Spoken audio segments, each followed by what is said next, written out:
The laboratory hummed with quiet tension. Dr. James Walker moved from one computer screen to another, checking readings that no human had ever seen before. His eyes were red from lack of sleep, but they shone with excitement. "Anna, look at this," he called to his lead engineer. Anna Reed pushed away from her workstation and joined him.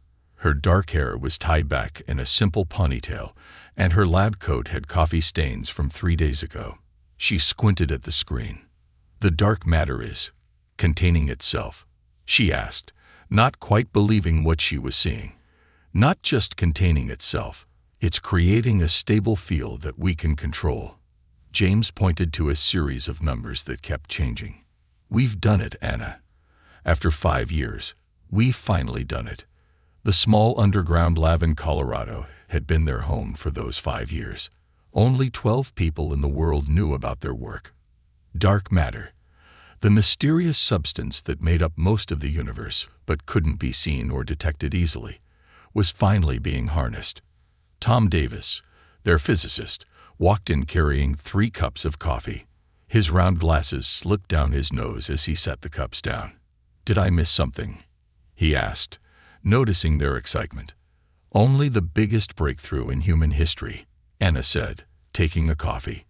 "James did it. He created a stable dark matter containment field." Tom's eyes widened. "That's impossible." He rushed to the screen, spilling his coffee.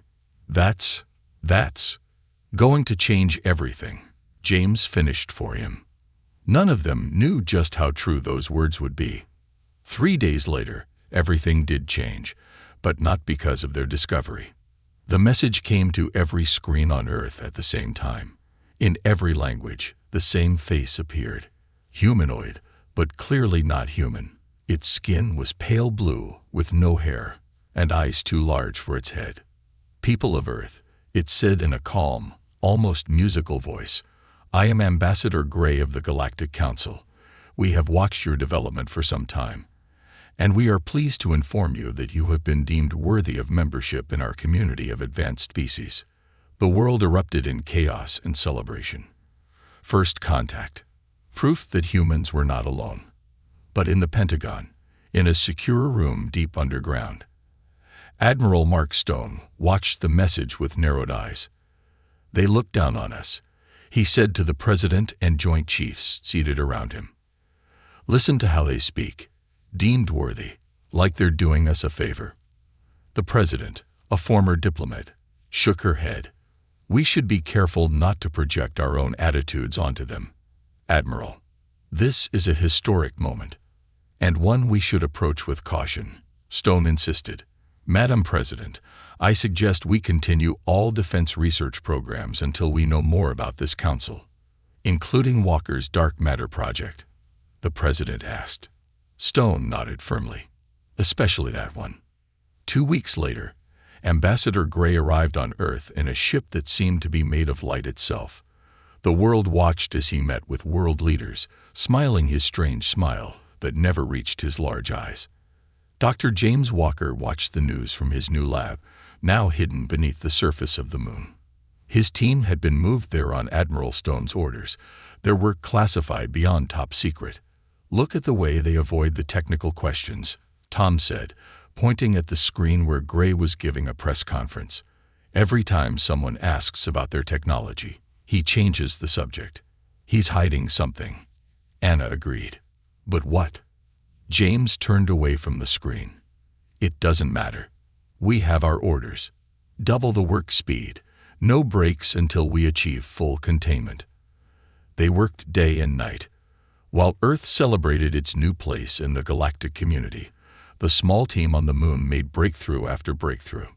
Dark matter, they discovered, could be used not just for energy, but for propulsion and even weapons beyond anything humans had created before. But 6 months into their work, they hit a problem. "They're watching us," Admiral Stone told James during his monthly visit to the moon base. "This council has sensors all over our system. They're asking questions about energy spikes coming from the moon." "We're shielded," James protested. "There's no way they could detect what we're doing." Unless they already know about dark matter technology, Stone said grimly. Unless they're making sure no one else gets it. The truth came 3 days later. Ambassador Gray stood before the United Nations, his blue skin glowing under the lights. His voice was still musical, still calm, but now there was a new tone in it. Firmness. Authority. As new members of the Galactic Council, he said, you must understand that certain technologies are restricted. For the safety of all species, of course. He showed a list on the large screen behind him. Advanced AI, faster than light travel, certain types of genetic modification, and dark matter manipulation. These technologies can only be developed after centuries of cultural maturity, Gray explained. Earth will be eligible to apply for development rights in approximately 300 years. In the moon base, watching the broadcast, James turned to Stone. They're keeping us down, he said quietly. They don't want competition. Stone's face was hard as stone. Then they shouldn't have shown their hand so early. Keep working, Doctor. But from now on, we're in a race. The breakthrough came a year later. James stood in a circular room, looking at what appeared to be a small black sphere floating in the center. It gave off no light, no radiation their instruments could detect. It simply existed, hovering there, a perfect captive piece of dark matter. It's beautiful, Anna whispered beside him. It's more than beautiful, James replied. It's powerful enough to run a city for a century.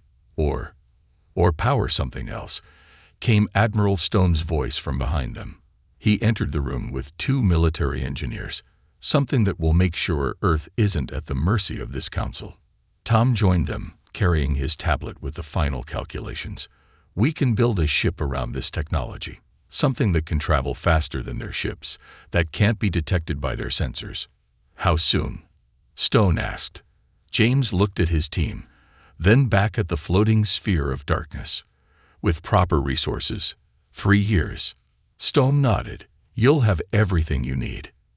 None of them noticed the small drone outside the base's viewport, watching with artificial eyes. In orbit above Earth, in the Council's embassy ship, Ambassador Gray received its transmission and frowned for the first time since arriving at this troublesome planet. The humans were clever. Too clever. And they were doing exactly what the Council had forbidden every emerging species from doing for the last 10,000 years. Gray sent a message back to the Council's homeworld. Earth might need special attention after all. But it was already too late. In the hidden lab beneath the lunar surface, humanity's first dark matter core pulsed with power. The race for the stars had begun, and Earth had no intention of staying in last place. 3 years passed in a blur of work, tests, and secrecy. Deep inside the asteroid belt, hidden from Council sensors, Earth's first dark matter warship took shape. Captain Lisa Hayes stood on the observation deck, looking at the finished ship. It hung in the great construction bay, a sleek black vessel that seemed to swallow light rather than reflect it. Only its faint blue engine glow hinted at the power within. The Nightshade, she said, tasting the name. She's beautiful. Admiral Stone stood beside her. Age had added more lines to his face, but his eyes remained sharp and determined. Beautiful and deadly, he said. The most advanced ship ever built by human hands. Lisa nodded. At 35, she was young for such a command, but she had been the top pilot in the secret space fleet for years. When Stone needed someone who could handle a ship unlike any other, her name was the first on his list. When do we leave? She asked. Tomorrow. Your crew is ready. Your mission is simple. Test the ship's capabilities beyond our solar system and return without being detected. Lisa turned to face him. And if we are detected? Stone's face hardened. Then we find out if our weapons work as well as our engines. The crew of the Nightshade gathered in the main briefing room. 20 men and women. The best Earth had to offer. Lisa looked at each face, memorizing them. There was Jack Wilson, her first officer, with his steady hands and steady nerves. Maria Diaz, the engineer who understood the dark matter core better than anyone except Dr. Walker himself. Robert Green, weapons officer, whose quiet voice hid a fierce loyalty to Earth. "You all know why we're here," Lisa began. "For 3 years, the Council has been watching Earth, limiting our technology, keeping us in a box. Tomorrow, we leave that box." She touched a control, and a hologram of the ship appeared in the center of the room. "The Nightshade can travel 10 times faster than any known Council ship. Our dark matter shielding makes us invisible to their sensors. Our weapons—" She paused, looking at Green. "Our main cannon can punch through any known shield," he said. "The dark matter torpedoes can disrupt the atomic structure of any material. In theory, anyway." "In theory," Lisa repeated. "Tomorrow, we see if theory becomes reality." She saw the mix of excitement and fear on their faces. This wasn't just a test flight. It was a declaration that humanity would not accept second place in the galaxy. The launch was silent. Perfect. The Nightshade slipped away from the hidden base, its dark surface blending with the blackness of space. No rockets, no flames, just the quiet hum of the dark matter core as it bent space around the ship. Lisa sat in the captain's chair, feeling the power beneath her. "Dark matter drive engaged," Maria reported from engineering. "Core is stable. We are running silent." "Take us out of the system," Lisa ordered. "Let's see what she can do." The stars blurred as the Nightshade accelerated. The solar system fell behind them. And then they were truly in deep space, going faster than any human had ever traveled. Jack checked his instruments. No sign of pursuit or detection. "We're ghosts, Captain." Lisa allowed herself a small smile. "Set course for the Epsilon system. That's 30 light years. Should take us about 3 days at this speed. The Council has outposts there," Robert warned from weapons. "Exactly," Lisa replied. "A perfect test of our stealth systems." The journey was smooth, the ship performing beyond expectations. The crew worked in shifts, monitoring the dark matter core, making small adjustments. On the 3rd day, they reached Epsilon. "Slow to observation speed," Lisa ordered. "Let's see what's out here." The main screen showed a beautiful system. 2 suns orbiting each other, 9 planets, countless moons. According to Council records shared with Earth, the 4th planet had been marked as a potential future colony world. "I'm picking up unusual readings from the 4th planet," Jack reported, frowning at his screen. "There seems to be mining activity." Lisa leaned forward. "Show me." The screen zoomed in. The planet's surface was being stripped, great machines digging into the Earth, and working those machines. "Those are humans," Robert said in shock. "Earth humans." Lisa stared at the screen. It couldn't be possible. No human colony ship had ever gone this far. Unless. "The Council told us they've been watching Earth for decades," she said slowly. "What if they've been doing more than watching? What if they've been taking people?" The bridge fell silent as the implications sank in. "Captain," Maria said finally, "there's another ship in orbit around the planet. Council design. It's a Varn vessel." The Varn, one of the junior Council races, reptilian and known for their mining operations, now apparently using human slave labor on a world they claimed was uninhabited. "We should report back to Admiral Stone," Jack suggested. Lisa watched the screen, saw a human worker collapse only to be struck by a Varn overseer. Her hands tightened on the arms of her chair. "No," she said, "we can't leave them. Not now that we've seen this." "Captain, our orders." "Our orders were to test this ship's capabilities." Lisa cut him off. "I intend to do exactly that." She turned to Robert. "Prepare weapons. We're going to free those people." The Nightshade appeared above the mining colony like a piece of night sky come to life. The Varn ship in orbit had no warning, no time to raise shields or fire weapons.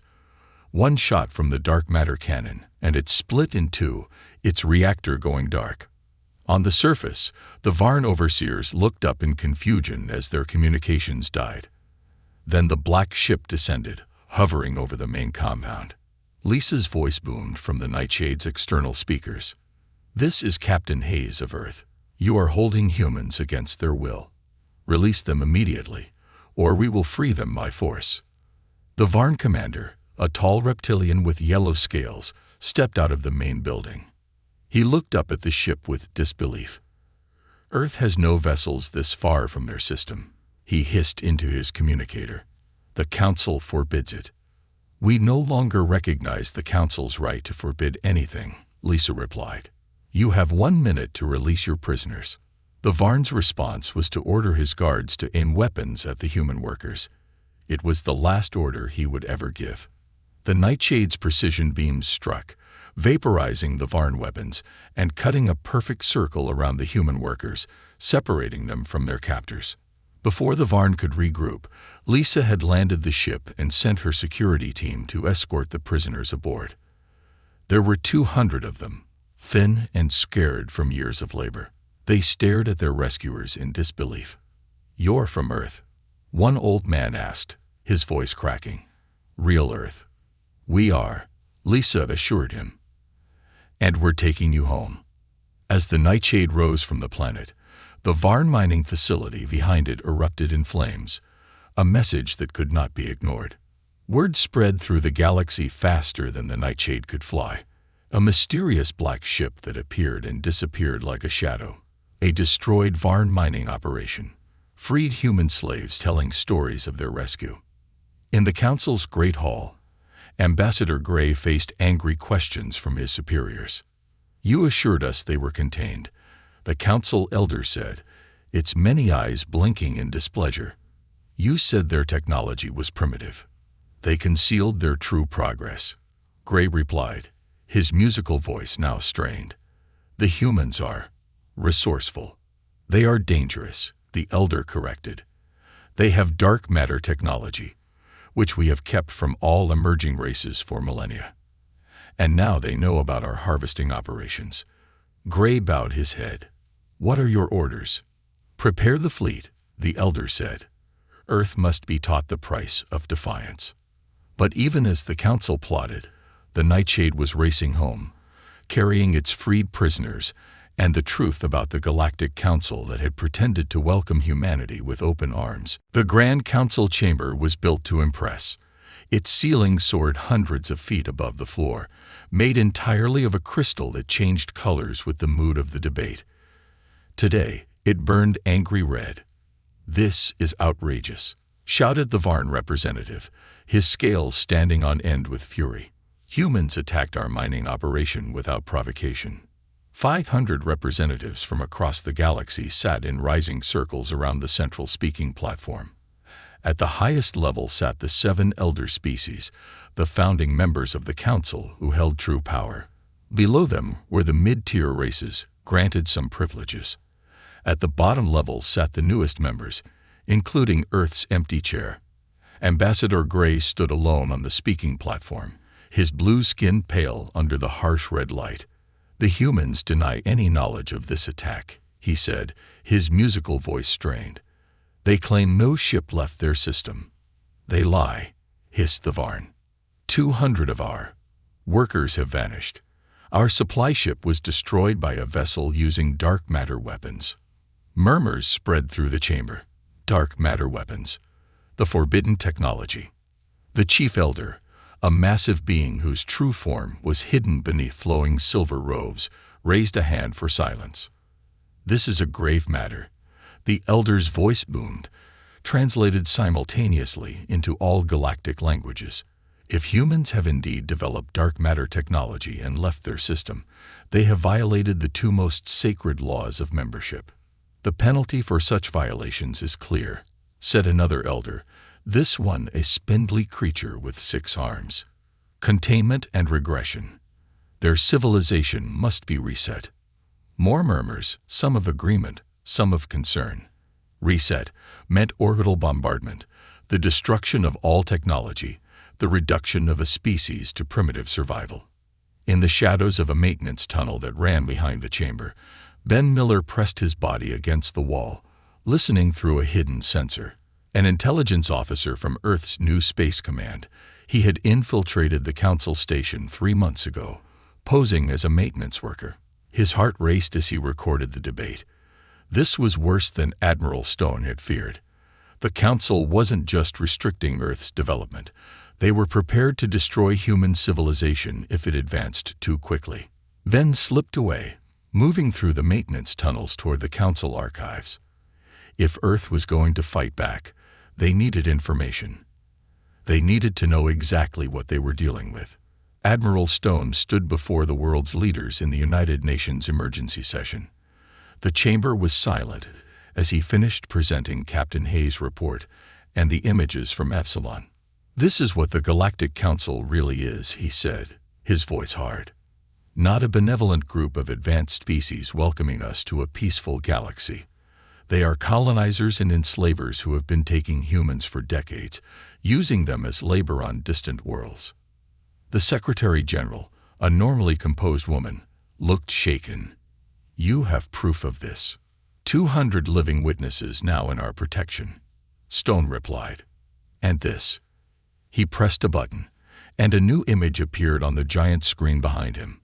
A massive spacecraft, unlike anything humanity had built, emerging from a hidden base beneath the Pacific Ocean. "Council spies on Earth," Stone explained. "They've been here for at least 50 years, monitoring us, occasionally taking people for their colonies. Their ship was preparing to leave after we destroyed their mining operation." "Was?" the Chinese representative asked. Stone allowed himself a small, grim smile. "We used our prototype weapons to disable it. We now have Council prisoners and their technology for study." The chamber erupted in voices, some frightened, some angry, all demanding to know what this meant for Earth. Stone raised his hands for quiet. "There's more. Officer Miller has sent information from the Council's central station. They're planning to reset our civilization, orbital bombardment to destroy our technology and infrastructure." This time, the silence was absolute, heavy with fear. "But we're not defenseless," Stone continued. "For 3 years, we've been building in secret. Captain Hayes' mission was just the beginning." He pressed another button. The screen showed 5 black ships, each similar to the Nightshade but larger, more menacing. Our dark matter fleet. 5 warships, each capable of taking on multiple Council vessels, each able to appear anywhere in Council space without detection. "You built these without authorization?" the Russian president asked, his voice a mix of anger and admiration. "I built them to protect Earth," Stone replied simply. "And now we need them." Ben Miller moved through the central archive, his stolen access card opening doors that no human was meant to pass through. The Council's history was stored here, records going back thousands of years. He found what he was looking for in a secure terminal, files marked Species Management Protocols. His hands flew over the alien keyboard, copying data to his hidden device. What he found made his blood run cold. The Council wasn't just restricting Earth. It had been doing the same to dozens of species across the galaxy for millennia. Any race that showed too much promise, developed too quickly, was either restricted like Earth or reset if they resisted.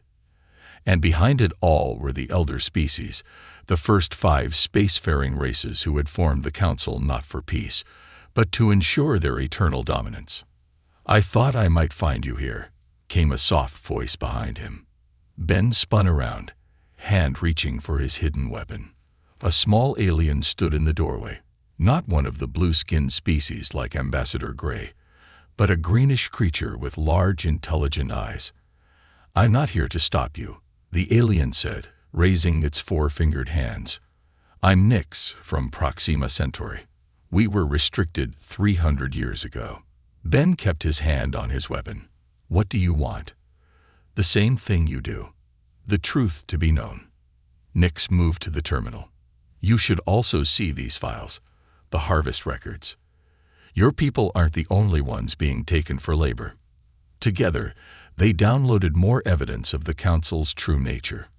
In the Council chamber, the debate had turned to action. The Chief Elder had just called for a vote on the Earth solution when the chamber's giant doors slid open. Admiral Stone walked in, flanked by Captain Hayes and Dr. Walker. Behind them floated a small black sphere, a dark matter core. Gasps and shouts filled the room. Security forces moved forward, weapons raised. "Hold your fire," Stone called out, his voice carrying through the chamber. "Unless you want this dark matter core to destabilize and take this entire station with it." The security forces froze. The chief elder rose from its seat. "How dare you enter this chamber, human? You have no authority here." Stone smiled coldly. "I have the authority of 5 dark matter warships currently surrounding this station, each capable of reducing it to atoms. I suggest you listen to what we have to say." The crystal ceiling had shifted from red to a pulsing purple of confusion and fear. Stone stepped forward. "We know the truth about the Council. We know about the harvesting of our people. We know about your plans to reset Earth." He nodded to Hayes, who activated a projector. Around the chamber, images appeared. Humans working in mines, Council ships taking people from remote areas, the secret base under the Pacific. But most importantly, Stone continued, "We know that the Council was never about peace or progress. It was about control. The elder species ensuring they remained dominant while keeping everyone else down." Angry shouts came from the highest tier, but from the middle and lower tiers, a different reaction spread. Whispers, glances, the beginning of questions. A representative from a mid-tier species stood. "Is this true? Have we been deliberately held back as well?" The chief elder's voice boomed. "Do not listen to these primitives. They seek to destroy our order." But it was too late. Ben Miller had entered the chamber from a side door, together with Nix and several other representatives from restricted species. They carried data devices, projecting more evidence throughout the chamber. "The real purpose of the Council," Ben announced, "has been to prevent any species from challenging the elders. Not for safety, not for peace, but for power."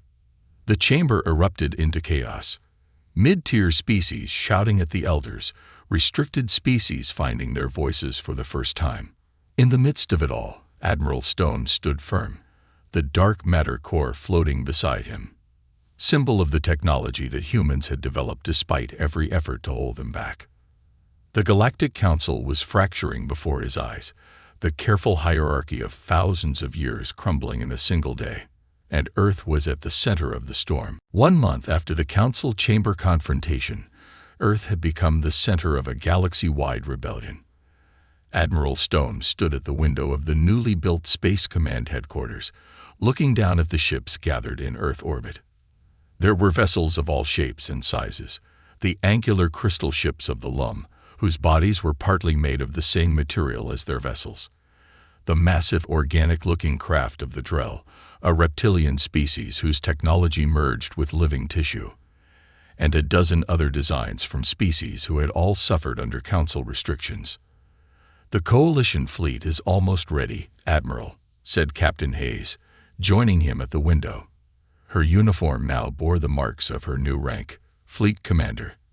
"How many ships?" Stone asked.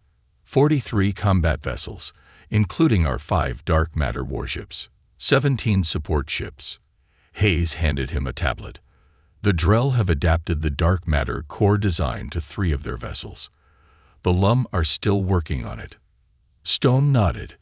Dr. Walker had shared the dark matter technology with Earth's new allies, teaching them how to build and control the powerful cores. It was a gesture of trust that had cemented the Coalition and our targets. Hayes touched the tablet, bringing up a map of the galaxy. Red dots appeared across it.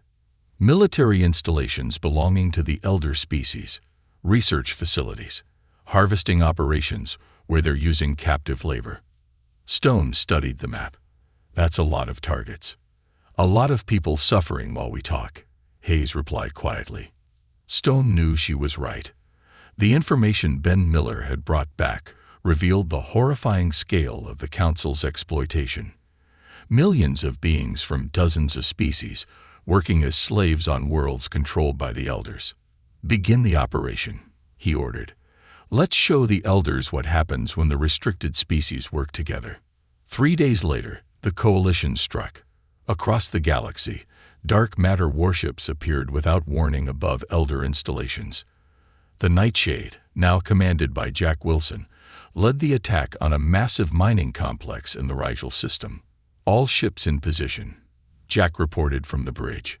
Below them, the mining complex spread across the moon's surface, worked by thousands of captive Drell. "Begin the attack," came Hayes' voice over the secure channel.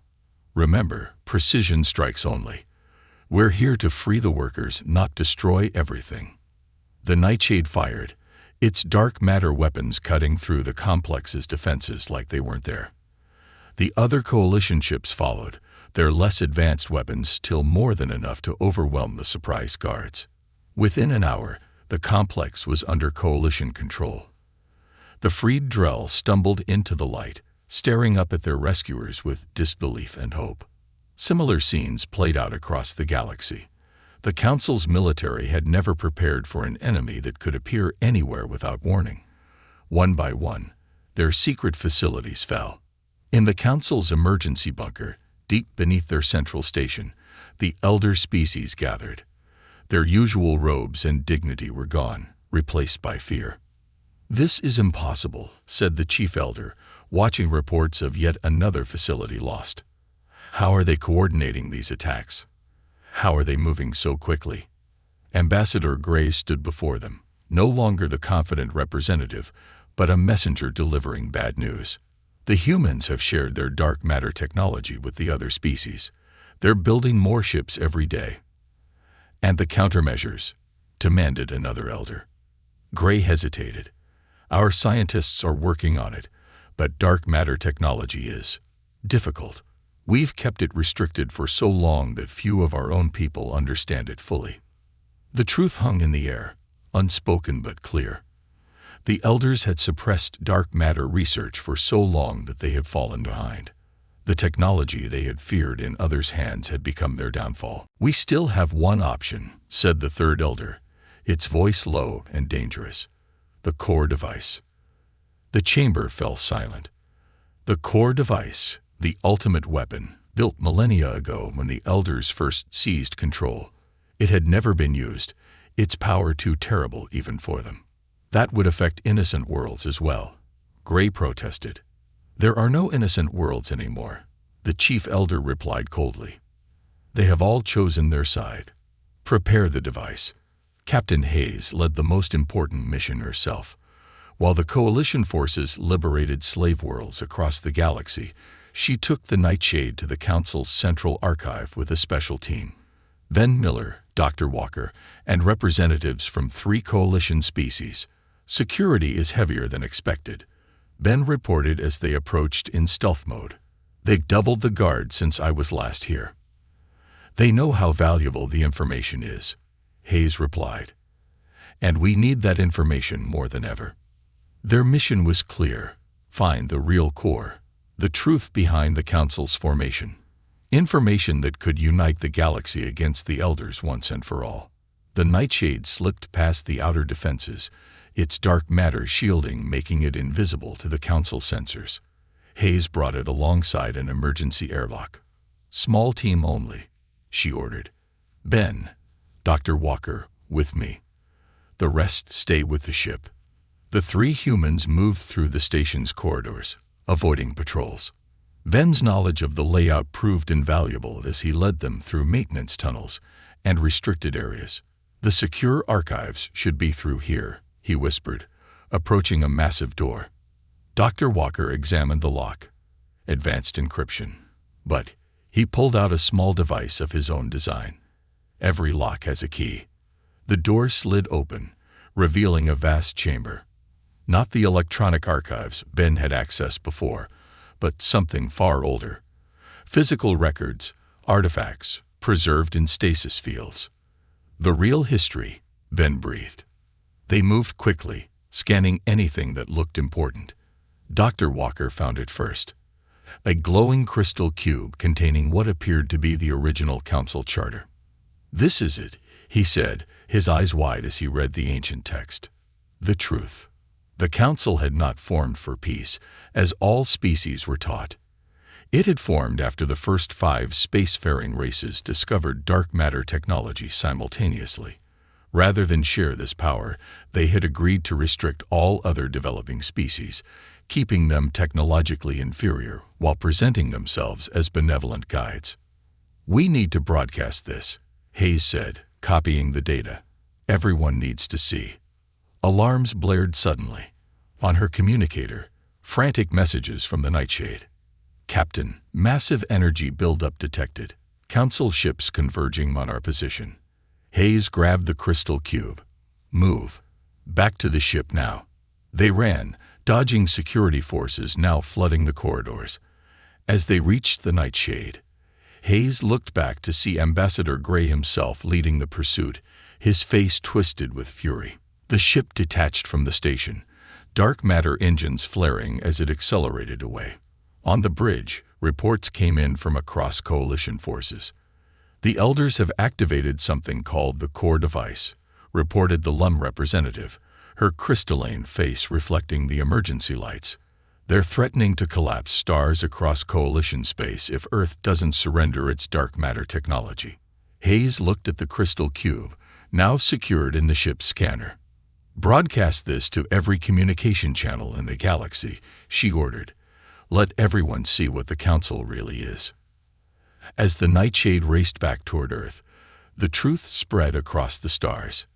The Council's original sin, the lies told for thousands of years, the technology suppressed not for safety but for power. And in the darkness of deep space, an ancient weapon began to awaken, its dark matter heart pulsing with deadly purpose. Earth's war room was silent as Dr. Walker explained what they had discovered. Admiral Stone and leaders from a dozen coalition species listened intently, their faces grim. "The core device isn't just a weapon," Walker said, pointing to the holographic display. "It's the original dark matter reactor. The first one ever built, hidden at the galactic center." The display showed a massive structure, far larger than any ship or station. It floated in the emptiness near the supermassive black hole at the galaxy's heart, drawing power from the intense gravitational forces. "This is the real core," Walker continued. "The Elders built it together when they first discovered dark matter technology. Instead of using it to help all species advance, they weaponized it." The LUM representative, her crystal body reflecting the hologram's light, leaned forward. "How powerful is it?" "Powerful enough to collapse stars across the galaxy," Walker replied. "It creates a dark matter cascade that disrupts stellar fusion.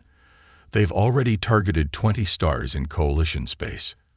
Admiral Stone studied the hologram. "Can it be destroyed?" "Not easily. It's protected by the largest defense fleet the Council has, plus automated weapons platforms.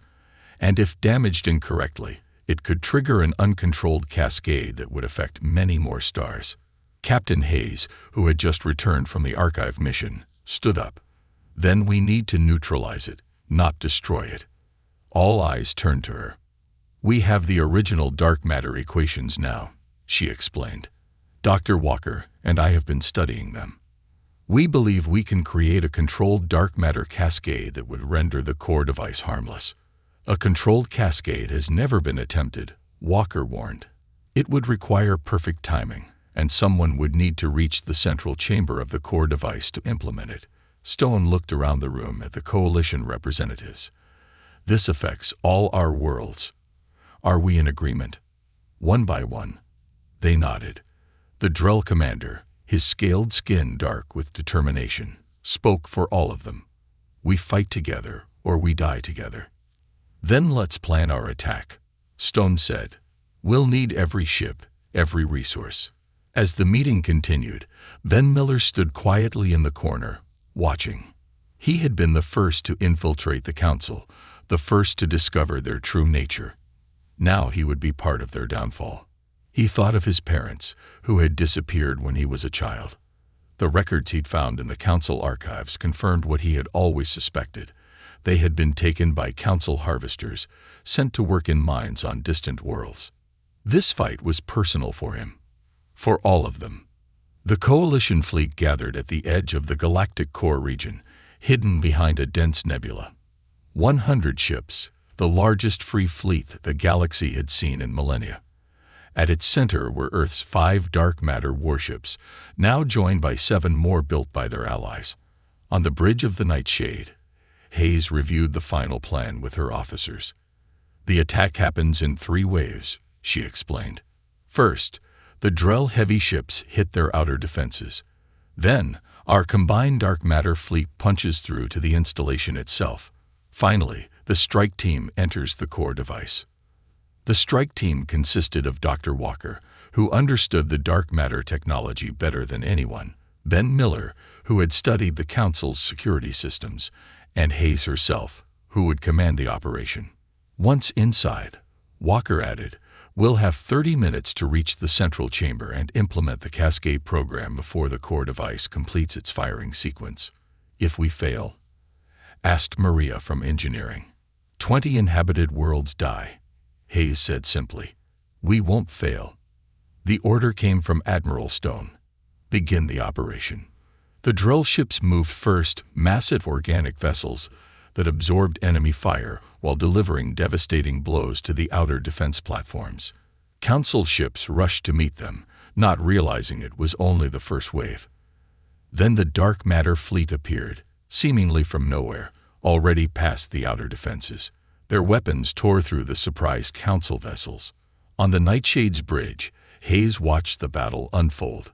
"Status: Path to the core device is opening," Jack reported. "Casualties are within acceptable limits." Hayes nodded. "Take us in. Maximum speed."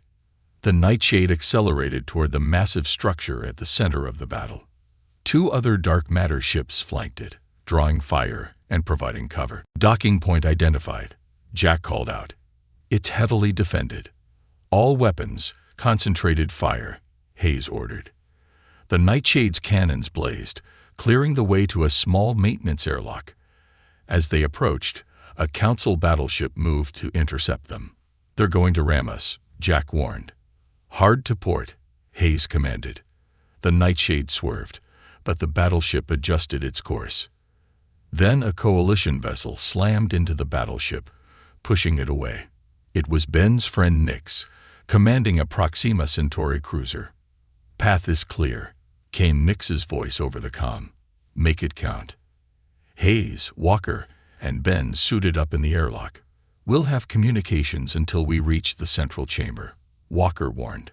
"After that, the dark matter fields will block all signals." They launched themselves across the gap, magnetic boots locking onto the core device's hull. Ben worked quickly, bypassing the airlock security. "We're in," he reported. Inside, the ancient structure hummed with power. Dark matter energy flowed through conduits in the walls, pulsing like black blood. "This way," Ben said, consulting his scanner. "The central chamber is 2 levels down." They moved through dimly lit corridors, occasionally encountering Council security drones, which they dispatched quickly and quietly. "Energy levels are rising," Walker warned, checking his instruments. "The firing sequence is accelerating." "They know we're here," Hayes realized. "They're trying to complete the sequence before we can stop it." They reached a massive door blocking their path to the central chamber. Ben studied the lock. "This will take time," he said, pulling out his bypass tools. "Time we don't have," Walker replied, checking his readings again. 15 minutes until full activation. Ben worked frantically on the door while Hayes and Walker stood guard. Suddenly, alarms blared throughout the structure. "We've been detected," Hayes said. "Be ready for." The sound of approaching security forces echoed down the corridor. Heavy footsteps, weapons charging. "Almost got it," Ben muttered. The first security drones rounded the corner, firing immediately. Hayes returned fire, forcing them back. "There's too many," she called. "Ben, hurry." "Got it," he shouted as the door slid open. "Go. I'll hold them off." Hayes hesitated. "That's not the plan." Ben smiled sadly. "Plans change, Captain." He pressed something into her hand. A small holographic projector. "I found this in the archives. It's a recording of my parents, before they were taken. After this is over, make sure someone finds their colony. Before she could respond, he pushed her and Walker through the door, then sealed it from his side.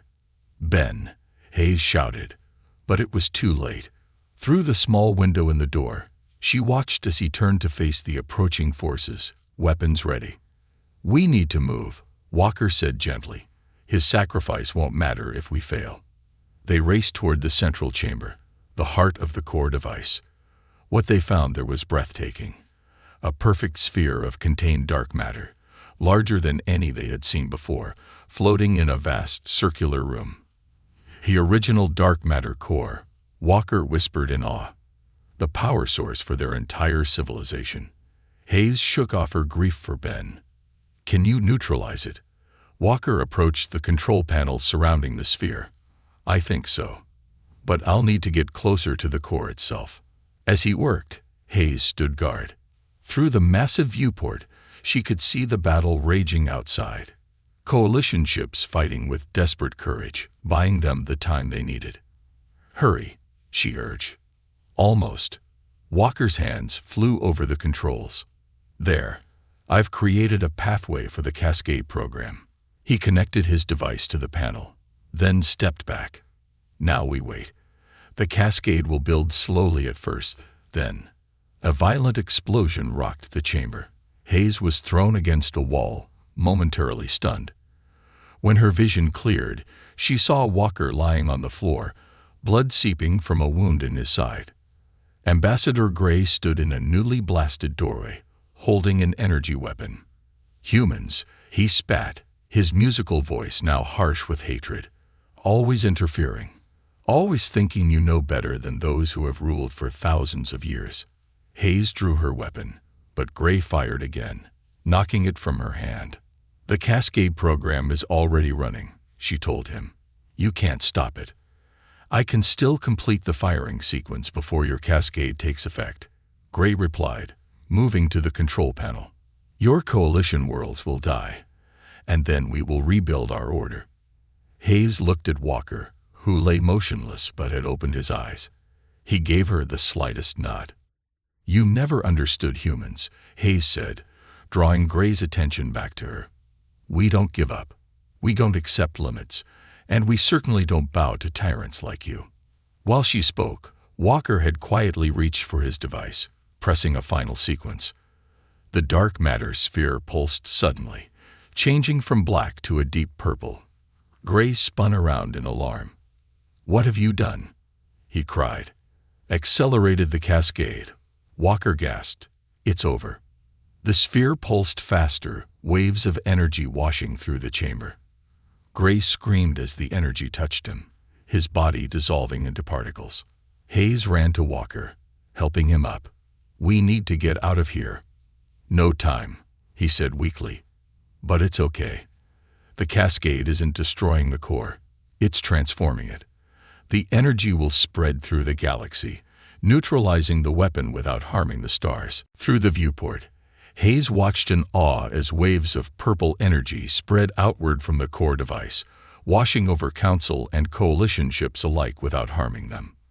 The dark matter sphere pulsed one final time, then stabilized, now a permanent purple glow. "It's beautiful," Walker whispered. Hayes helped him toward the exit. "Let's go home."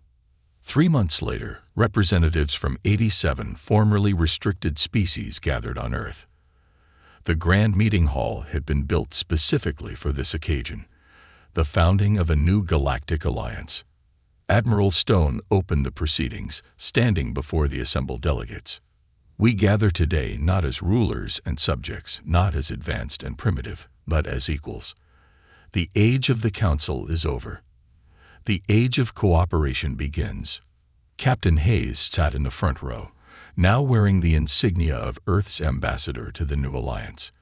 Beside her sat Dr. Walker, recovered from his wounds, and representatives from the Drell, the Lum, and Proxima Centauri. She thought of Ben Miller, whose sacrifice had made this possible. His parents had been found on a distant mining colony, freed in the final days of the conflict. They now worked with other survivors, rebuilding lives that had been stolen. Our first act, Stone continued, is to establish the principles of our alliance. Knowledge shared, not hoarded. Technology developed for the benefit of all. Defense of the weak against the strong.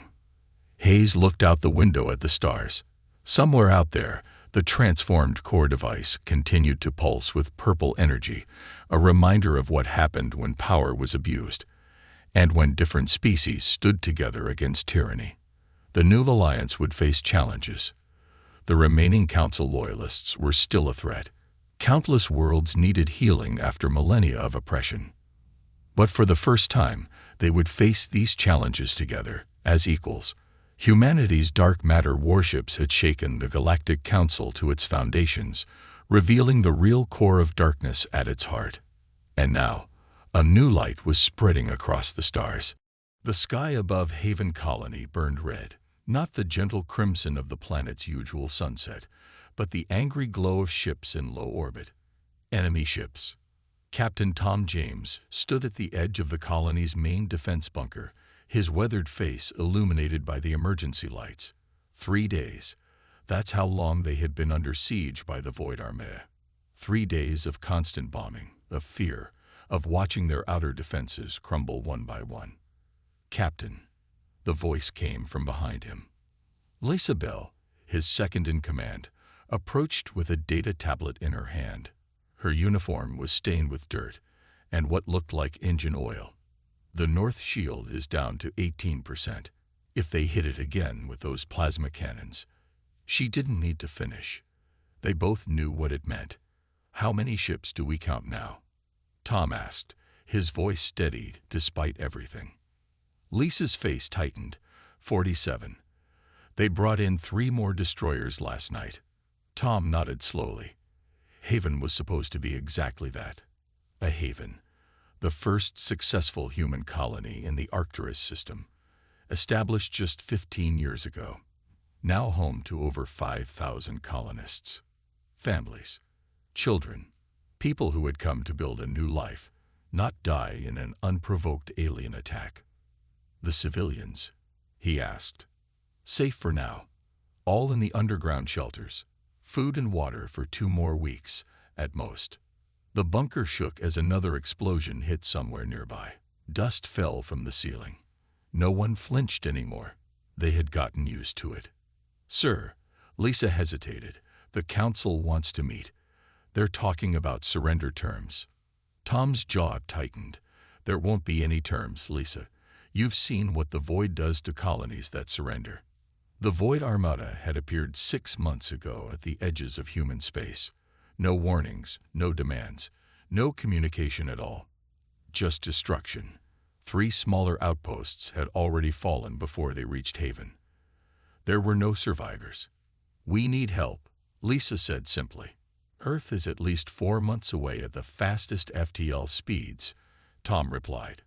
By the time they even get our message. Lisa stepped closer, lowering her voice. That's why I came to find you. I think we have something. Come with me. Deep beneath the main colony complex, past the civilian shelters and emergency power systems, Lisa led Tom through a narrow service tunnel. They had to crouch to avoid hitting their heads on the low ceiling. What exactly are we looking for down here? Tom asked, his flashlight beam cutting through the darkness. Do you remember when we first established the colony, how the survey team found those strange metal structures embedded in the mountain? Tom nodded. The structures had been studied briefly, determined to be remnants of some ancient civilization long gone from Haven. Nothing of immediate value had been discovered, so research had been deprioritized in favor of getting the colony established. Well, Lisa continued, Ben from engineering has been studying them in his spare time. Yesterday, when we lost contact with our communication satellites, he came to me with a theory. They reached a heavy metal door at the end of the tunnel. Lisa pressed her palm against a scanner, and the door slid open with a hiss. Inside was a large chamber carved directly into the rock. The walls were lined with strange, angular metal panels that seemed to shimmer despite the lack of direct light. In the center of the room stood Ben Miller, the colony's head engineer, hunched over what looked like a control panel. Captain. Ben nodded, his eyes bloodshot from lack of sleep. Glad Lisa found you. What am I looking at, Ben? Tom asked, gazing around the alien chamber. It's a communication relay, sir. Not just any relay. Ben's eyes lit up with excitement despite their dire situation. This technology is incredible. The ancients who built this, they were using quantum entanglement for instant communication across vast distances. Instant. Tom's attention snapped into focus. You mean no light speed delay?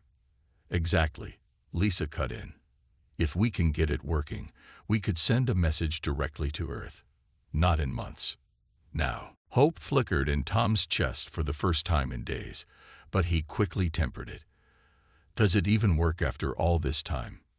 That's what we've been figuring out. Ben gestured to the alien console. The system still has power. Some kind of energy source we don't understand. I've managed to interface our equipment with it, but there's a problem. The network it was designed to connect to is gone. So it's useless. Tom's shoulders slumped. Not necessarily, Ben replied. I think I can reconfigure it to send a broad-spectrum pulse, like a shout into the darkness. If Earth has any quantum receivers, even experimental ones, they might pick it up. That's a big might, Tom said. It's all we have, Lisa replied simply. Tom looked between his two officers, then at the alien technology surrounding them. How long to get it ready? Give me 6 hours, Ben said. You have 3, Tom replied. The North Shield won't last 6. Exactly 3 hours later, the modified alien relay stood ready. The team had connected their own equipment to the ancient technology, creating a hybrid system that looked more like a mechanical monster than a communication device. The message needs to be short, Ben explained. Just a few seconds at most. That's all the power we can channel. Tom nodded, stepping up to the makeshift transmitter. He took a deep breath and pressed the record button. This is Captain Thomas James of Haven Colony. We are under attack by the Void Armada. 47 ships. 5,000 civilians. Our defenses are failing. We need immediate assistance. These are our coordinates. After sending the message, a deafening silence filled the alien chamber. No one knew if it had worked, if anyone had heard them. The ground shook violently as another bombardment began above. Back to your stations, Tom ordered. We hold as long as we can. On the bridge of the Void Armada's command ship, General Drac observed the human colony with cold, calculating eyes. His gray skin reflected the glow of the tactical displays, showing the colony's weakening defenses. Their north shield is collapsing, his weapons officer reported. 2 more strikes, and we can land ground forces. Drac nodded in satisfaction. These humans are persistent, I'll give them that. But ultimately, they are no different from the others. A sudden alert caught his attention. One of his sensor officers turned with a confused expression. General, we detected a strange energy spike from the colony. Some kind of transmission. But it's like nothing we've seen before. Intercepted, Drac ordered. We cannot, sir. It disappeared. As if it wasn't bound by normal space. Drac's eyes narrowed. He rose from his command chair and approached the colony's holographic display, studying it with renewed interest. It doesn't matter, he finally said. Even if they found some way to call for help, no one will reach them in time. No one can travel faster than light allows. He turned to his bridge crew, mandibles clicking in what passed for a smile among his kind. Continue the attack. By nightfall, this colony will be nothing but ashes, like all the others. Little did Drac know that the humans of Earth had been making breakthroughs he couldn't imagine, and that Captain James's desperate call had already been received, not months later, but mere seconds after it was sent. The extinction of Haven Colony seemed certain, but far away. Something was already in motion that would change everything. The message arrived in the middle of Earth's night cycle. At Earth's military command center in the North American zone, most of the staff had gone home. Only the night shift remained, monitoring communications from the hundreds of human outposts scattered across known space. Lieutenant Dave Wilson sat at his console, fighting to stay awake. His shift would end in 20 minutes. 20 long minutes before he could head home to his apartment and fall into bed. The screens in front of him showed nothing unusual: routine check-ins, supply requests, and the occasional minor emergency that local forces could handle. Then every alarm in the command center went off at once. Dave jolted upright as his screens filled with flashing red warnings. For a moment, he thought it was a system malfunction. But then the message played. "This is Captain Thomas James of Haven Colony. We are under attack by the Void Armée. 47 ships, 5,000 civilians. Our defenses are failing. We need immediate assistance. These are our coordinates." The voice was clear, as if Captain James was standing right next to him, not transmitting from a colony 4 months away at the fastest possible speeds. "Sir," Dave called out, his voice rising with urgency. "Priority 1 message from Haven Colony. They're under attack." Admiral Robert Brown was there in seconds, his weathered face stern as he listened to the message replay. "That's impossible," he muttered. "Haven is in the Arcturus system. There's no way we could receive a real-time transmission from that distance." "Sir, the quantum signature is authenticated," Dave replied, pointing to the verification codes on his screen. "This came through on a channel we didn't even know existed. Some kind of quantum entanglement that bypasses normal communication delays." Admiral Brown's expression darkened. "Get me the Joint Chiefs. Now." 2 hours later, the crisis room at Military Command was filled with Earth's highest-ranking military officials, their faces grim as they studied the tactical displays. 47 void ships, General Martinez stated, shaking her head. "Even if we could get there instantly, which we can't, we don't have enough forces in the entire sector to defeat a fleet that size. And Haven has no chance on their own," Admiral Brown added. "Their defenses were designed for pirates and minor threats, not a full-scale invasion." The room fell silent. Everyone knew what was at stake. Haven wasn't just any colony. It was the first successful settlement in the Arcturus system, a symbol of humanity's expansion beyond their home solar system. If it fell, other colonies would follow. "If only we could get there in time," Admiral Brown said, staring at the star map showing the vast distance between Earth and Haven. "Maybe we can." All heads turned toward the door. A young man stood there, his rumpled lab coat suggesting he'd been pulled from work. His ID badge identified him as Dr. Mike Reynolds, Advanced Propulsion Division. "Who let you in here?" General Martinez demanded. Admiral Brown raised a hand. "I did. Dr. Reynolds has been working on a project that might be relevant." "Go ahead, Doctor." Mike stepped forward, clearly nervous to be addressing such a distinguished audience. He tapped a command into his tablet, and a hologram appeared in the center of the room, a massive ship unlike any in Earth's current fleet. "This is the Defender," Mike explained. "It's the prototype for our new line of battleships. We've been testing a new propulsion system, Project Thunderbolt. It's based on folding space rather than traveling through it. You're talking about an instant jump," Admiral Brown said, "like the transmission we received." Mike nodded eagerly. "Exactly. We've never tried it with a ship this size. But the math works.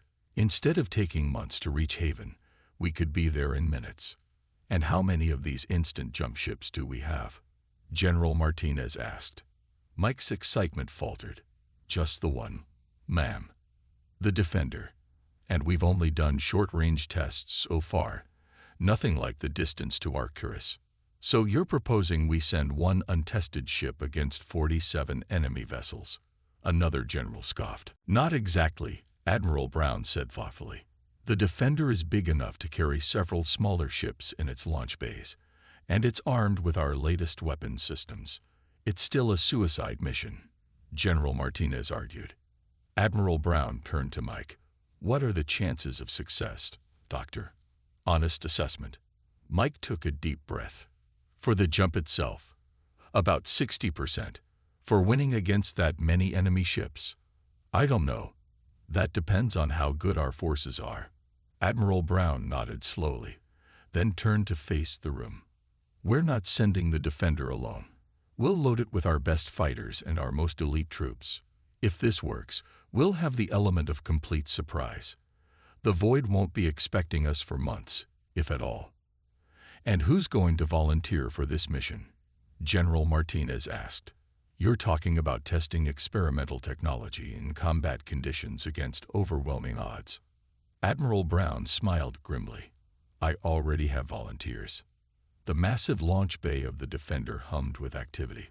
Fighters were being loaded into launch tubes. Troops boarded dropships. Engineers ran final checks on systems that had never been pushed to these limits before. Captain Jack Roberts stood on the bridge, watching the preparations on the ship's main screen. At 42, he had seen more combat than most officers twice his age. When Admiral Brown had asked for volunteers, Jack had been the first to step forward. Status report, he called out. All systems nominal, Captain. His first officer, Lieutenant Anna Green, replied. Engineering reports the Thunderbolt drive is as ready as it will ever be. All crew are aboard and at battle stations. Jack nodded. They had assembled the best of the best in just under 12 hours. Pilots who could outfly anything the Void could put in the air. Marines who had fought in the most hostile environments imaginable. Engineers who could keep the ship running even if half of it was blown away. And our passengers? He asked. Anna smiled slightly. Special forces are loaded and ready, sir. Colonel Taylor says his troops could use a good fight. Jack returned the smile. Colonel Bill Taylor and his Special Forces unit had a reputation for doing the impossible. If anyone could help the colonists on the ground, it was them. A communication alert sounded. Admiral Brown's face appeared on the main screen.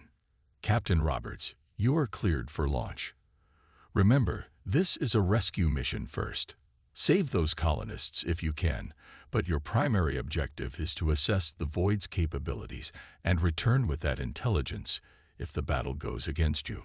With all due respect, Admiral, Jack replied, we're not planning on losing this fight. Admiral Brown's stern expression softened slightly. Godspeed, Captain. Make Earth proud. The communication ended. Jack turned to his crew, all watching him expectantly. Ladies and gentlemen, we're about to make history. In a few minutes, we'll attempt the longest jump ever made by a human vessel. If we succeed, we'll arrive at Haven in time to save thousands of lives and show the Void Armada that humanity is not to be trifled with. He paused, looking each crew member in the eye. I won't lie to you. The odds are against us. But Earth is counting on us. Haven is counting on us. So let's show them what humanity's finest can do. Lieutenant Green straightened in her chair. All stations report ready, Captain. Jack nodded. Engage the Thunderbolt drive.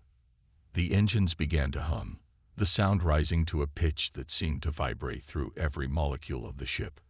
On the view screen, space itself appeared to bend and stretch. Drive at maximum power, the chief engineer reported. Preparing for jump in 3, 2, 1. The stars outside suddenly stretched into lines, then vanished altogether as the Defender and its crew leaped into the unknown, carrying with them Haven's only hope for survival. The jump was nothing like the simulations. Captain Jack Roberts gripped his command chair as reality itself seemed to tear apart around the Defender. The massive battleship shuddered violently, metal groaning under stresses it was never designed to endure. Warning lights flashed across every console on the bridge. Status report. Jack shouted over the noise. Lieutenant Anna Green fought with her controls, trying to make sense of the readings. Unknown, sir. We're somewhere, but sensors aren't functioning properly. The Thunderbolt drive is overheating. Through the main view screen, Jack could see nothing but swirling darkness, occasionally broken by flashes of energy that resembled lightning. They were passing through some kind of space between spaces, a realm that human eyes were never meant to see. Engineering report. Jack called into the comm. Chief Engineer Pete Kelly's voice came back, strained and breaking up with static. Drive. Holding, Captain. But barely. We've never pushed it this far before. She wasn't ready for a jump this long. Jack made a quick decision. All power to structural integrity, and the drive itself. Shut down non-essential systems. Already done, sir, Anna replied. But we're still seeing dangerous power fluctuations. A particularly violent shudder ran through the ship, followed by the sound of a distant explosion. Damage report, Jack demanded. Sections 12 through 15 reporting hull breaches. The tactical officer called out. Emergency force fields are holding, but we've lost 2 of our smaller vessels in Bay 3. Jack cursed under his breath. Those ships would have been valuable in the coming battle. How long until we reach Haven? He asked. Anna shook her head. Impossible to say, sir. Our navigation systems can't make sense of where we are. Could be minutes, could be hours. Jack stood up, steadying himself against his chair as the ship continued to shake. I'm going to check on our troops. Lieutenant Green, you have the bridge. Try to stabilize our course if you can. Yes, sir, Anna replied, sliding into the captain's chair as Jack made his way to the turbolift. In the main hangar bay, Colonel Bill Taylor was addressing his Special Forces troops when Jack arrived. Unlike the ship's crew, these men and women seemed almost relaxed despite the violent shaking of the vessel. They had been through worse. Captain on deck. Someone called out, and the soldiers snapped to attention. At ease, Jack said, Colonel Taylor, I need a word. Bill Taylor was a tall, muscular man with a face that looked like it had been carved from stone. He nodded to his troops and stepped aside with Jack. How bad is it? Bill asked without preamble. Bad enough, Jack admitted. The ship is holding together, but the jump is putting more strain on the systems than we anticipated. We may arrive at Haven with some damage. Bill nodded, unsurprised. My troops are ready regardless. We can deploy from orbit even if the ship can't land. Good, Jack replied. But there's something else you should know. Lieutenant Smith from Intelligence has been analyzing the data we have on the Void Armée. It's worse than we thought. Jack handed Bill a data tablet. On it was a series of images showing void ships in various sectors of space, along with a timeline. They're not just attacking randomly, Jack explained. They're systematically wiping out every spacefaring civilization they encounter. Haven isn't special. It's just next on their list. Bill's eyes narrowed as he studied the information. So this isn't just about saving one colony. It's about stopping them before they reach Earth. Exactly, Jack said. Admiral Brown suspects they're eliminating potential threats before launching a full-scale invasion of Earth itself. That's why this mission is so important. Even if we can't save Haven, we need to gather intelligence on their capabilities. A violent lurch of the ship interrupted their conversation, nearly throwing both men off their feet. Captain Roberts to the bridge immediately.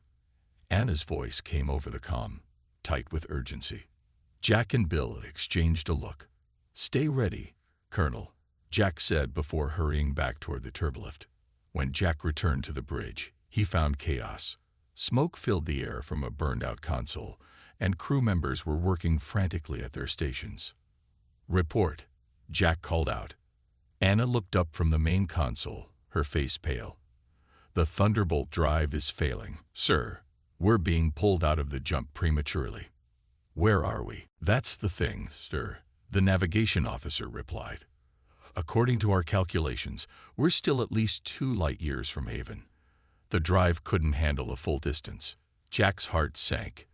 2 light-years was better than the 4 months it would have taken at regular FTL speeds, but it was still too far to help the colony in time. Options, he asked. Chief Engineer Pete Kelly's voice came over the comm. Captain, I might have a solution. The drive core is damaged but not destroyed. If we vent the plasma from the main reactor directly into the Thunderbolt chamber, we might be able to make one more short jump. That sounds extremely dangerous, Jack replied. It is, Pete admitted. We're talking about a 30% chance of success, 70% chance of blowing ourselves to atoms. but it's the only way we reach Haven in time. Jack closed his eyes briefly, weighing the options. Open space outside the jump field was relatively safe. They could make repairs, send a message back to Earth about what they had learned, and return home. Or they could risk everything on one more desperate jump. He thought of the 5,000 colonists on Haven, their faces upturned to the sky as enemy ships rained destruction down upon them. "Do it," he ordered.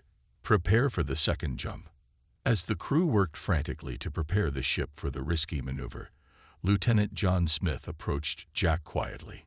"Captain, there's something else you should see," he said, offering a data tablet. Jack took it, scanning the information quickly. It was a more detailed analysis of the Void Armada's movements, compiled from the ship's long-range sensors during their brief exit from the jump field. "Are you sure about this?" Jack asked, his voice low. John nodded grimly. "Yes, sir. The data is clear. The Void ships at Haven aren't just a random battle group. Based on the energy signatures and formation patterns, that's their command fleet. Their leader is there." Jack's expression hardened. "So if we can somehow defeat them at Haven, it could cripple their entire invasion plan," John finished. "But sir, even with all our advanced technology, we're still outnumbered.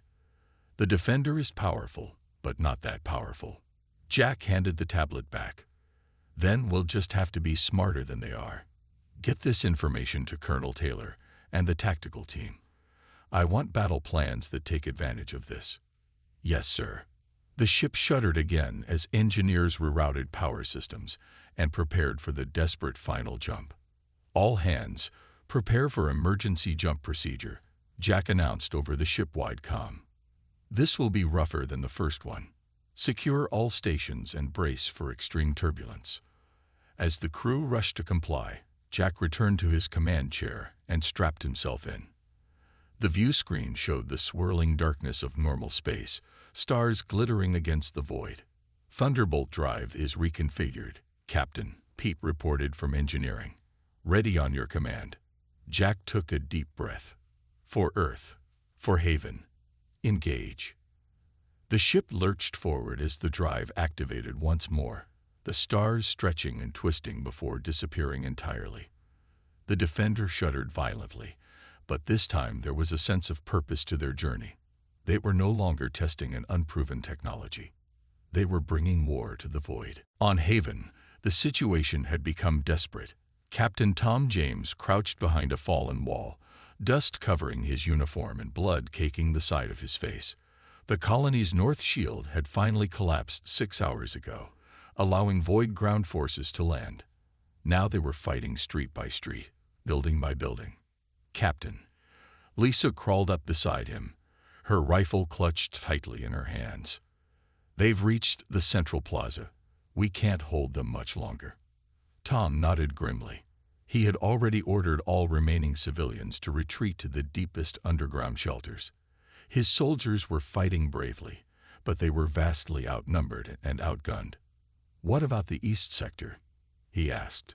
"Still holding, but barely," Lisa replied. "Ben rigged some of the mining explosives as traps. That's slowed them down." A series of explosions rocked the ground nearby, sending debris raining down around them. Tom ducked lower, shielding Lisa with his body until the dust settled. "We need to fall back to position 3, he said, checking his weapons charge. "We can't let them reach the civilian shelters." Lisa nodded. She was about to speak when her communication device beeped. She looked at it with surprise. "It's Ben," she said. "He's still at the relay station. Says he's picking up strange energy readings in orbit." Tom frowned. "The void bringing in more ships?" "No." Lisa's eyes widened as she read the message. "He says it's different. Nothing like the void signatures, and it just appeared out of nowhere." Hope flickered in Tom's chest, but he quickly suppressed it. False hope was more dangerous than none at all. "Probably just a sensor malfunction," he said. "Tell him to." The sky above them suddenly lit up with a brilliant flash of light, so bright that both of them had to shield their eyes. When they looked up again, The red glow of the void ships had been replaced by something else. Multiple streaks of blue-white light descending rapidly from orbit. "What is that?" Lisa whispered. Before Tom could answer, his comm unit crackled to life. A voice came through, clear and strong. A voice he didn't recognize. "Haven Colony, this is Captain Jack Roberts of the Earth Battleship Defender. We received your call. Hold fast. Reinforcements are incoming." On the bridge of his flagship, General Drac was watching the ground assault with satisfaction when alarms began blaring across the command deck. "What now?" he demanded, irritated by the interruption. His sensor officer turned, mandibles clicking nervously. "Unknown energy signature detected, General. Massive power readings, like nothing we've ever seen." "Show me," Drac ordered. The main view screen changed to show the space above Haven. At first, there was nothing but the stars and his own fleet. Then, suddenly, reality itself seemed to tear open. A swirling vortex of energy appeared where empty space had been moments before. "What is that?" Drac demanded, rising from his command chair. Before anyone could answer, a massive ship emerged from the vortex, larger than any vessel in his own fleet, its hull gleaming with unfamiliar weapon systems. Behind it came smaller ships, dozens of them, pouring out of the tear in space like angry insects from a disturbed nest. "Impossible," Drac whispered. "No species has mastered instant space travel. The humans can't be here." "They can't." "Sir, they're deploying fighters," his weapons officer called out. "And drop ships heading for the surface." Drac's shock quickly turned to anger. "Target that main vessel. All ships, concentrate fire." His fleet responded immediately, energy weapons powering up and locking onto the Defender. But the human ship moved with surprising speed for its size, its shields flaring blue as they absorbed the first volleys. "Their shields are holding," the weapons officer reported, unable to keep the surprise from his voice. "Our weapons are having minimal effect." "Impossible," Drac repeated, watching as the human vessel unleashed its own weapons. Brilliant beams of energy lanced out from the Defender, striking 3 of his destroyers simultaneously. The void ship shields collapsed instantly, their hulls rupturing in explosive decompressions. For the first time in his long military career, General Drac felt fear. Captain Jack Roberts watched the battle unfold on the Defender's tactical display. Their sudden arrival had given them a crucial advantage. Surprise. The Void Fleet was scrambling to respond, their formation breaking apart as ships attempted to reposition. "Target their command vessel," Jack ordered. "Lieutenant Green, prepare to deploy our fighters." "Fighters ready for launch, sir," Anna replied. "Colonel Taylor's dropships are also prepared to depart." Jack nodded. "Launch all fighters. Tell Colonel Taylor he is clear to begin the ground assault." The ship shuddered slightly as launch bays opened, disgorging dozens of sleek fighter craft. Unlike the bulky void ships, Earth's fighters were small, fast, and nearly impossible to hit. They streaked toward the enemy fleet, weapons blazing. "Sir," the communications officer called out, "I've established contact with Haven's defense forces. Captain James is requesting immediate assistance in the colony's central district." "Route his coordinates to Colonel Taylor," Jack replied. "Tell him help is on the way." On the main view screen, Jack could see the Void's command ship, a massive dark vessel bristling with weapons. It was turning slowly, trying to bring its main guns to bear on the Defender. "They're targeting us, sir," the tactical officer reported. Jack smiled grimly. "Let them try. Shields at maximum. Return fire with the main cannons." The Defender's advanced weapon systems came to life, energy building in the forward arrays. Unlike the crude plasma weapons used by the Void, Earth's ships were equipped with focused particle beams, weapons that could slice through enemy shields like they weren't even there. "Fire," Jack ordered. The beams lanced out, striking the Void command ship with pinpoint accuracy. Its shields flared and then collapsed, sections of its hull peeling away under the assault. Direct hit. The tactical officer called out. Their weapons systems are severely damaged. Sir, Colonel Taylor reports his forces have landed, Anna said. They're engaging void ground troops near the colony center. Jack nodded. The battle was far from over, but they had achieved the impossible. They had arrived in time and were now fighting back. On the surface, Tom and Lisa watched in awe as the sky filled with unfamiliar ships. At first, they had feared it was more void forces. But then they saw the symbols painted on the hulls. Earth's emblem, the blue planet with its protective shield. They came, Lisa whispered, tears in her eyes. They actually came. Tom couldn't believe it either. Somehow, against all odds, Earth had received their message and responded, not in months, but in days. It seemed impossible. The dropships landed in the open area behind their position, ramps descending to disgorge heavily armed soldiers in advanced combat armor. Their weapons made the colonists look like toys. A tall, imposing man approached, his helmet retracting to reveal a weathered face. "Captain James?" he asked. Tom nodded, still stunned. "Colonel Bill Taylor, Earth Special Forces," the man said, extending a hand. "Heard you folks could use some help." Tom clasped the offered hand, feeling strength flow back into his tired body. "How is this possible? How did you get here so quickly?" Bill smiled. "New technology. The eggheads call it the Thunderbolt drive. First real test run.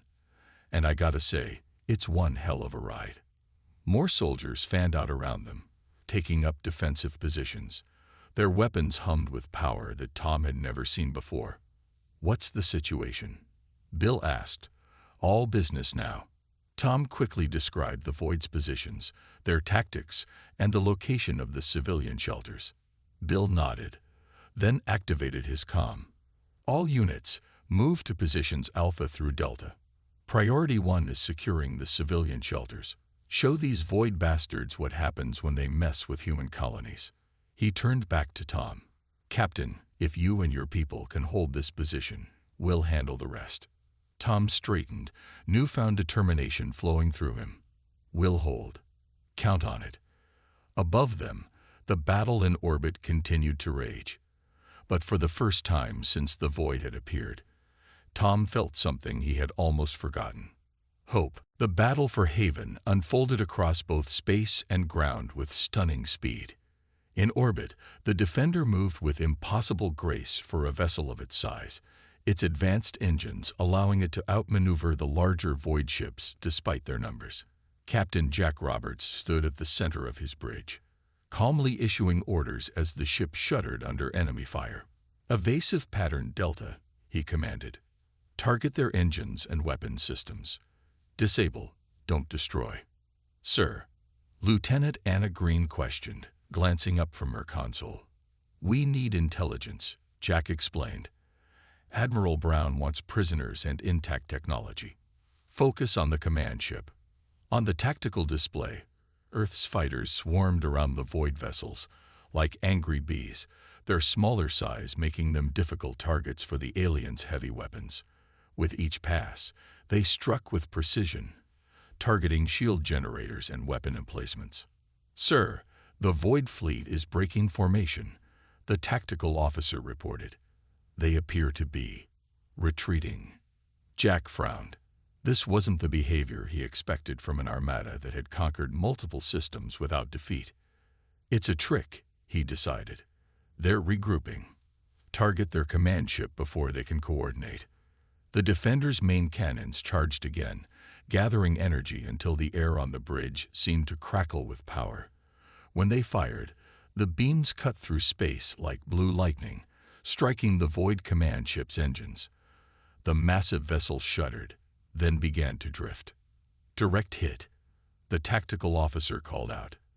"Their engines are offline." Jack allowed himself a small smile. "Send the boarding teams. I want General Drac alive." On the ground, the battle had transformed from a desperate last stand into a coordinated counterattack. Colonel Bill Taylor led his special forces through the colony streets, working in perfect sync with Captain Tom James and the colonial defenders. "Push forward," Bill shouted, his advanced battle armor deflecting enemy fire as if it were nothing more than rain. "Don't let them regroup." The Void ground forces, used to easy victories against outmatched opponents, found themselves facing soldiers with superior training and equipment. Earth's special forces moved like ghosts through the ruined buildings, their weapons cutting down alien troops with surgical precision. In the colony's main square, Tom and Lisa fought alongside Earth's soldiers, their exhaustion forgotten in the rush of combat. For the first time in days, they were advancing instead of retreating. "They're falling back," Lisa called out, watching as a group of Void soldiers abandoned their position. Tom nodded grimly. "Don't let up. We need to secure the civilian shelters." A massive explosion rocked the ground nearby as one of the Void's larger ground vehicles went up in flames, hit by a precision strike from an Earth fighter flying overhead. Bill approached, his armor scorched but intact. "Captain James, we've secured the east sector. My teams report the Void forces are in full retreat across the colony." "They're heading back to their ships," Tom realized. Bill tapped his communication device. "Captain Roberts, be advised. Void ground forces are attempting to evacuate. Request air support to cut off their retreat." "Acknowledged, Colonel." Jack's voice came back clearly. "Fighters are being redirected now. Be advised, we've disabled their command ship and are preparing to board." Tom could hardly believe what he was hearing. In just hours, the seemingly invincible Void Armada was being driven back by Earth's forces. It seemed impossible. "How?" he asked Bill. "How are we winning so decisively?" Bill's face grew serious. "They've never faced real resistance before. Intelligence thinks they've been picking off isolated colonies and weaker species, building their strength. But they've never encountered Earth's full military power." He gestured to the sky, where the battle continued to rage. "That ship up there, the Defender, is just the prototype. Earth has been preparing for something like this ever since we started exploring beyond our solar system." A series of explosions lit up the sky as more Void ships fell to Earth's fighters. "Today," Bill said with grim satisfaction, "they picked the wrong species to mess with." On the bridge of his crippled flagship, General Drac watched in disbelief as his supposedly invincible armada was systematically dismantled by the human forces. Alarms blared all around him, emergency lights casting red shadows across the command deck. "Sir, Earth forces have boarded levels 3 through 7, his security chief reported, mandibles clicking nervously. "Our troops cannot hold them back. Their weapons, we've never seen anything like them." Drac snarled in frustration. This wasn't possible. The humans were supposed to be an emerging species, barely capable of interstellar travel. Yet here they were, wielding technology that rivaled or even surpassed the Void's own. "How many ships can still jump to safety?" he demanded. "Perhaps 15, General. The rest are either destroyed or disabled." Less than a third of his fleet, the worst defeat in the history of the Void Armada. "Order them to jump immediately," Drac commanded. "Return to Homeworld and warn the Council." The security chief hesitated. "And you, General?" Before Drac could answer, the doors to the bridge slid open with a hiss. Earth's soldiers poured in, their weapons raised. Behind them came a tall human in a captain's uniform. "General Drac, I presume." Captain Jack Roberts said calmly, as if they were meeting at a diplomatic function rather than in the middle of a battle. "I am Captain Jack Roberts of Earth's forces. Your fleet is defeated. Your ground forces are in retreat. I suggest you surrender." Drac stared at the human with hatred burning in his 4 eyes. "You think this is victory? This is merely one battle. The Void spans dozens of systems. We will return with 1,000 ships, and your colony will burn." Jack smiled slightly. "I don't think so, General. You see, while we've been talking, Earth has been analyzing your ship's computer systems. We now have the locations of all your bases, your fleet movements, even your homeworld." He stepped closer. "Right now, hundreds of ships like the Defender are being prepared. By the time you face trial for your crimes, the Void Armada will no longer exist. Drax's expression shifted from hatred to shock, then to something humans rarely saw on a Void face. Fear. Impossible, he whispered. Jack shrugged. That's what you thought about us arriving here in time to save Haven. Perhaps you should reconsider what humans are capable of. 3 days later, the colony of Haven was beginning to rebuild. The Void forces had been completely defeated, their remaining ships captured or destroyed. General Drax and several high-ranking Void officers were being held aboard the Defender, awaiting transport back to Earth for trial. Captain Tom James stood at the edge of the colony's main plaza, watching as Earth engineers worked alongside his people to repair the damage. The Defender hung in orbit above them, a gleaming guardian promising that Haven would never again be unprotected. Captain, a voice called. Tom turned to see Lisa approaching with Captain Jack Roberts. The last of the civilian shelters have been opened, Lisa reported, smiling for the first time in days. Everyone's safe. Tom nodded, relief washing over him. Thanks to Earth. Jack shook his head. Thanks to your message. If you hadn't found that ancient relay, we would never have known about the attack until it was too late. What happens now? Tom asked. Now, Jack said, Earth knows the threat. The Defender will remain here to protect Haven while more ships are built. The Void thought they could pick us off one by one, colony by colony. They thought we were weak and isolated. He looked up at the sky, where the stars were beginning to appear as dusk fell. They were wrong, he continued. Humanity stands together. An attack on one colony is an attack on all of us, and they've learned what happens when Earth's forces arrive. Tom looked at the alien general being led in restraints toward a transport ship nearby. When Drax saw him watching, the general paused. You, Drax said, his voice filled with bitterness. You should have been easy prey. No one should have come for you. Tom stepped forward, facing the alien who had nearly destroyed his home and killed his people. I told you someone would come, he said simply. As Drax was led away, Tom looked back at the colony, damaged but standing, its people alive and free. Above them, Earth's mightiest force kept watch, a promise to all humanity's children among the stars. You are not alone. We will always come.